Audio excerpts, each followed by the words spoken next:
Shishigahama is a small town next to Sendai, which has been devastated by an earthquake and tsunami of the last week in northeastern Japan.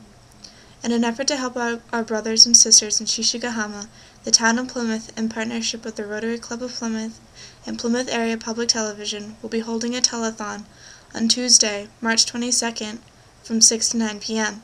The Sister City Telethon can be viewed in Kingston and Plymouth live on the following channels: Comcast Channel 13 and 15, Verizon Channels 43 and 47. The event will air live with coverage from PAC TV studios located at 4 Collin Ave in Plymouth, Massachusetts. 95.9 WATD will also host their programming live at PAC TV, and the event will be streamed live on both pactv.org and plymouth-ma.gov. I know this is last notice, but I really hope you guys can watch this.